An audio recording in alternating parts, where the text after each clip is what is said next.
할렐루야. 오늘도 말씀과 기도로 승리하는 복된 하루가 되시기를 간절히 소망합니다. 오늘 말씀은 이제 표제 제목을 보시면 예루살렘 회복에 대한 말씀을 이제 주십니다. 지금까지 이제 말씀들을 보면 이제 환상들을 또 너희 이스라엘 백성들의 민족들의 죄로 다 보여주시고 너희들이 무엇을 잘못했는지 그리고 그것들로 인해서 너희들이 포로로 끌려갔다는 것을 환상을 통해서 쭉 보여주십니다. 그런데 오늘 8장 말씀은 이제 거기서 그치는 게 아니라 내가 직접 예루살렘을 회복시키시겠다라고 말씀을 해주십니다. 그러니까 하나님은 근본적으로 하나님의 백성들이 멸망하도록 내버려 두지 않으신다는 겁니다. 좀 이렇게 죄를 많이 짓고 또 하나님 말씀대로 불순종하며 살아갔던 이스라엘 민족들을 버린 것이 아니라 잠시 잠깐 하나님께서 깨닫게 하시고자 도구를 사용하셔서 포로로 끌려가게 하셨던 것뿐이지 하나님의 근본적인 의도는 하나님의 백성들이 잘 성숙하며 살아가기를 원하셨던 것이죠. 이게 하나님의 근본적인 사랑의 모습입니다. 자, 2절 말씀, 이제 하나님의 그 말씀인데요. 같이 한번 읽어보도록 하겠습니다. 2절. 자, 시작.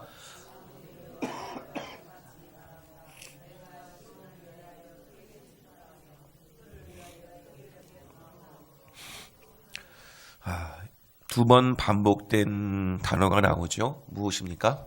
질투. 그러니까 질투는 근본적으로 무엇이 있어야 질투가 되느냐? 사랑이 있어야 질투가 되는 겁니다. 사랑하는 관계 속에서 나올 수 있는 것이 질투입니다.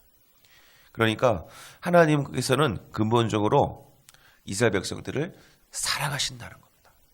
그러니까 질투하는 겁니다. 왜 나만 바라보고 있지 않느냐? 그게 질투입니다. 그래서 그것을 깨닫게 하시고자 이런 포로의 역할들을 하나님께서 도구로 사용하셨던 것이죠. 그러나 하나님의 그 질투는 영원하지 않다는 것이죠. 다시 그 하나님의 무한하신 사랑으로 다시 회복시키시겠다라는 겁니다. 그 말씀이 3절인데요. 같이 한번 읽어보겠습니다. 3절 시작.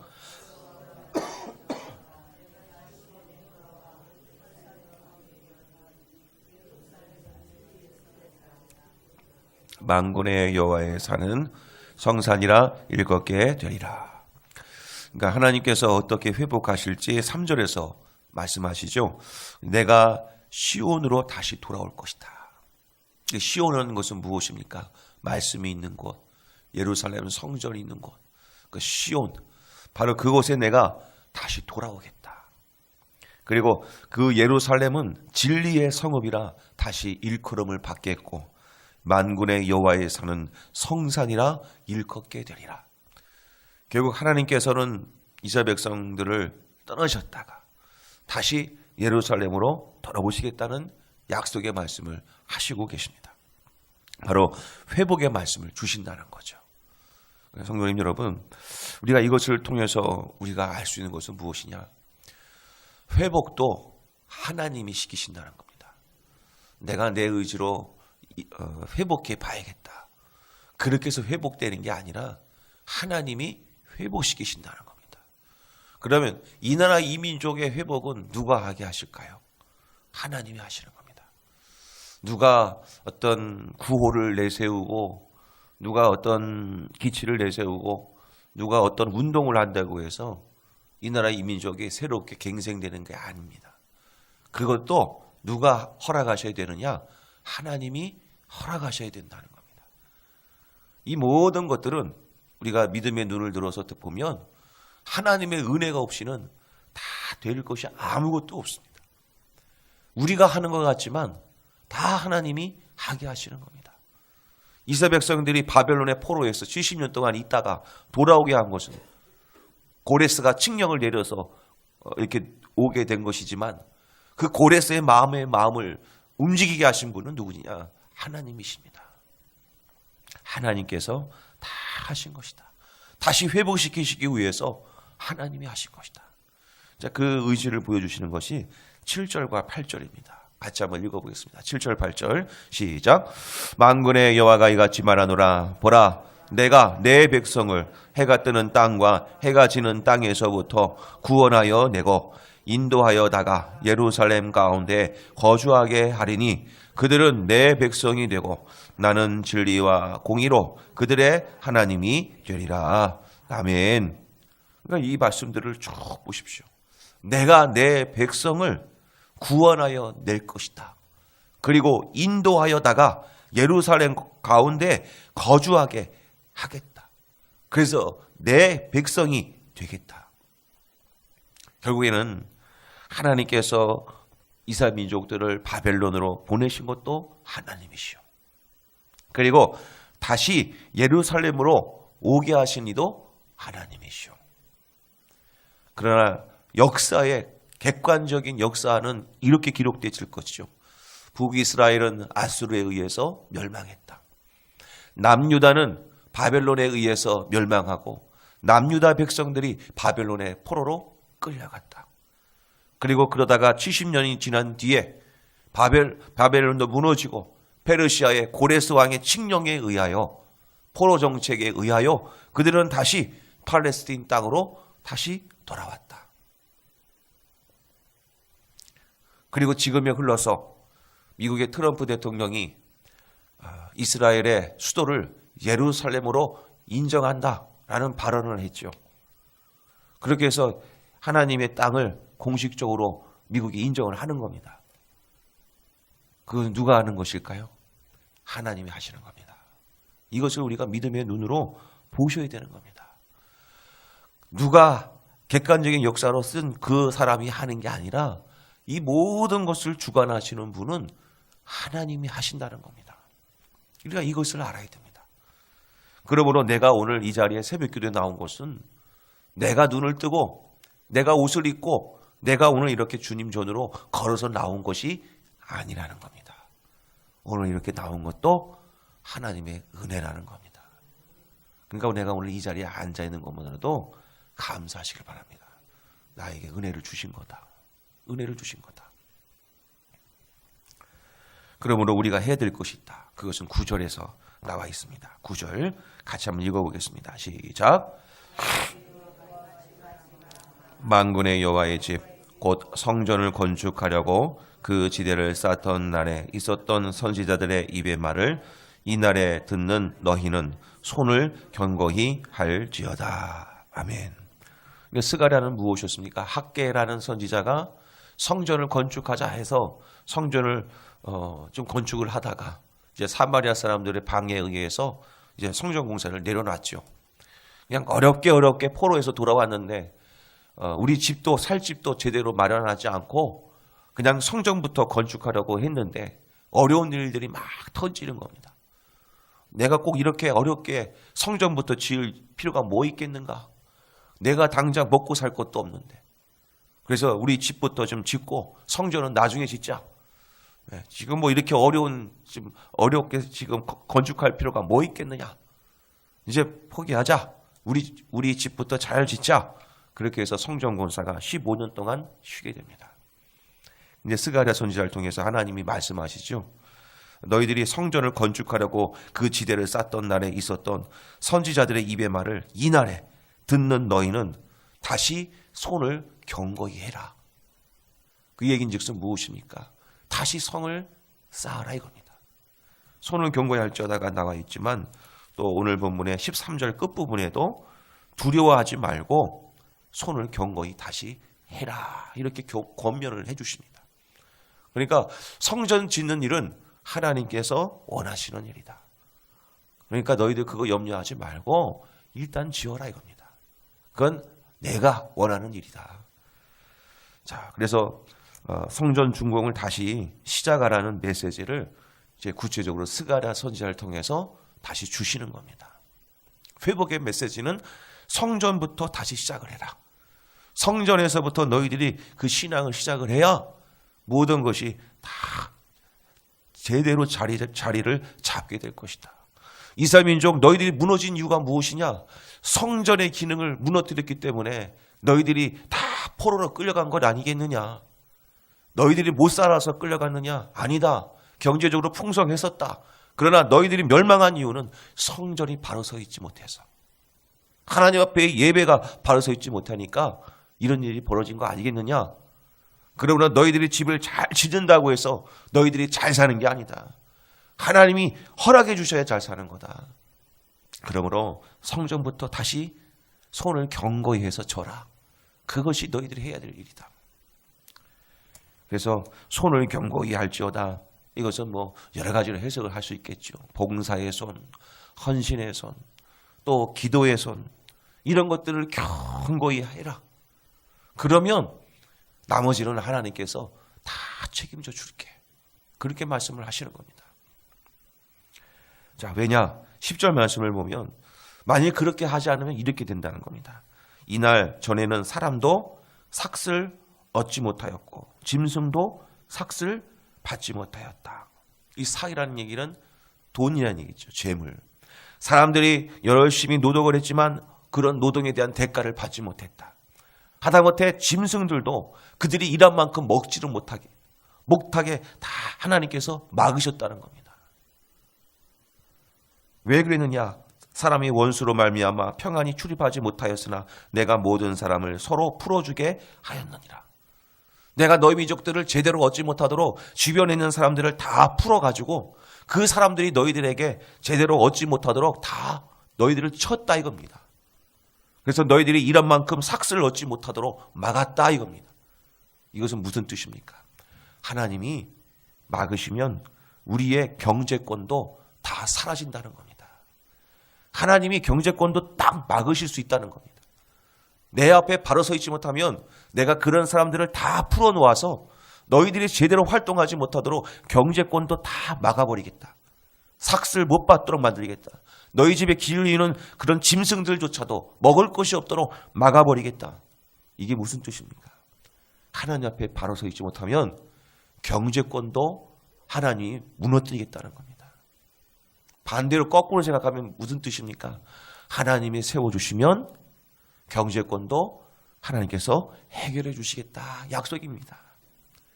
시편 128편 말씀을 보면 여호와께서 하나님께서 성전을 잘 지키는 자가 복이 있다 말씀하십니다. 그러나 127편 가면은 하나님께서 그 집의 주인이 되어주시지 않으시면 우리의 모든 수고가 헛되다고 말씀하십니다. 그러니까 우리가 하는 그 수고는 아무런 의미가 없는 겁니다. 하나님이 허락해 주셔야 하나님께서 복을 주시는 거지. 하나님께서는 원하시지 않는데 내가 열심히 한들 그것은 무슨 소용입니까? 헛수고입니다. 그러니까 이스라엘 백성들에게 그걸 말씀하시 주시는 겁니다. 하나님과의 관계부터 회복해라. 그러면 내가 이 모든 거 다 줄게. 그걸 말씀합니다. 그것이 이제 12절 말씀인데요. 12절 같이 한번 읽겠습니다. 시작.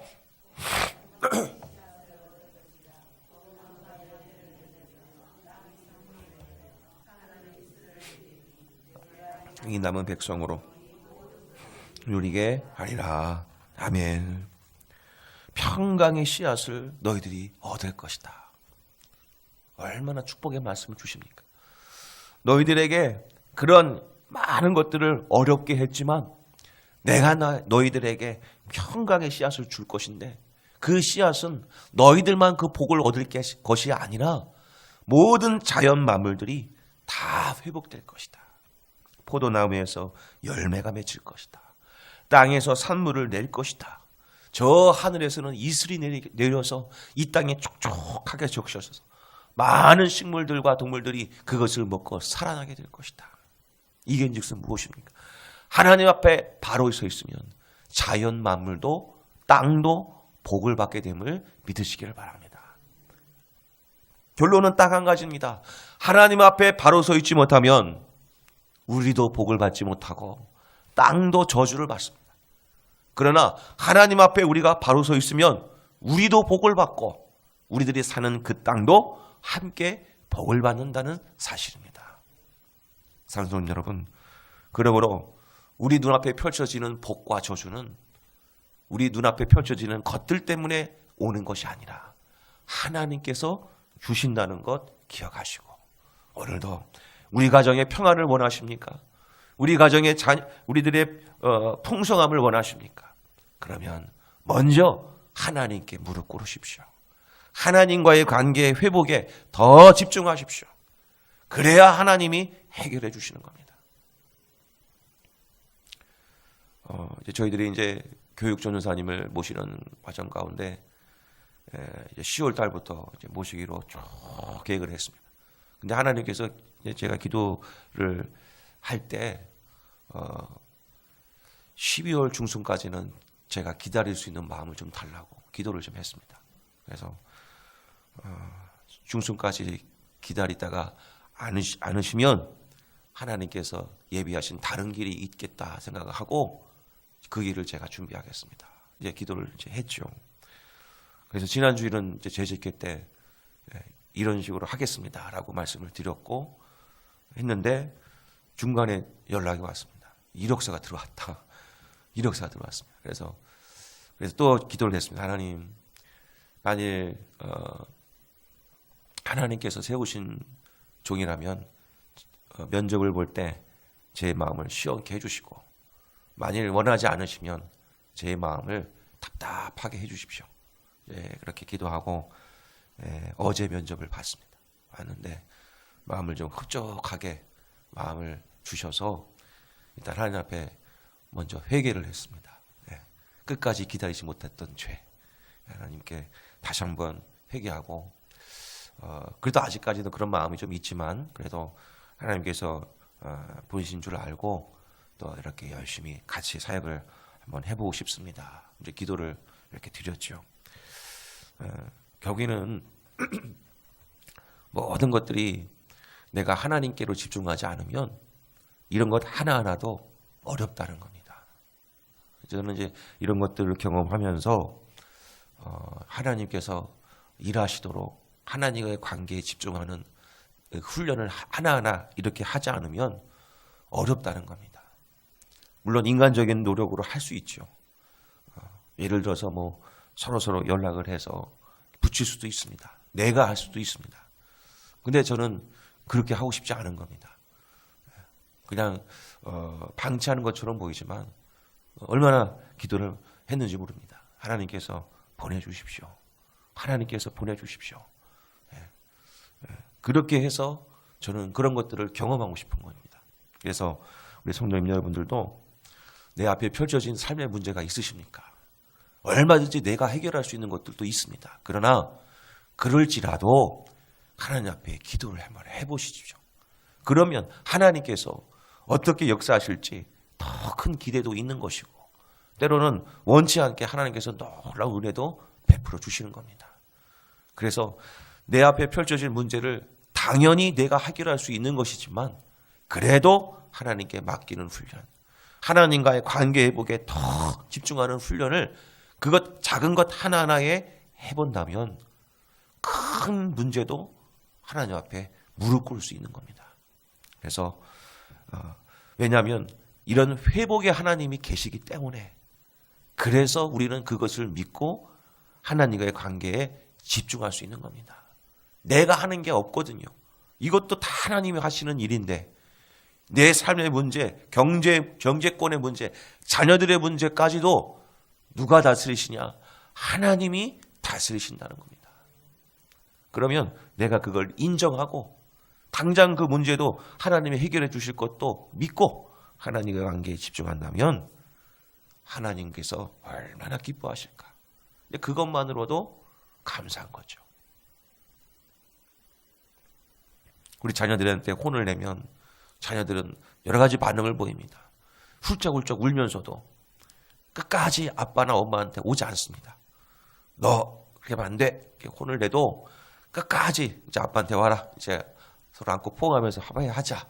해도 끝까지 안 오는 자녀들도 있습니다.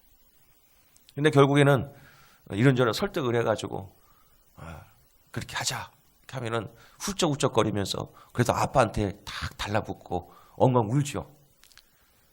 바로 그게 회복이지 않겠습니까?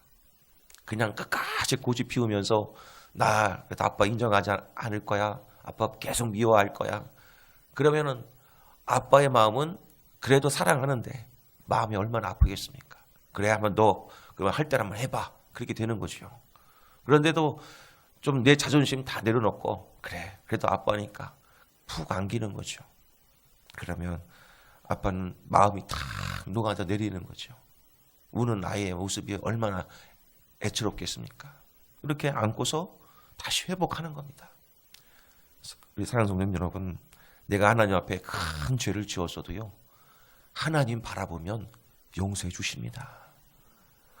아버지를 생각을 한번 해보십시오.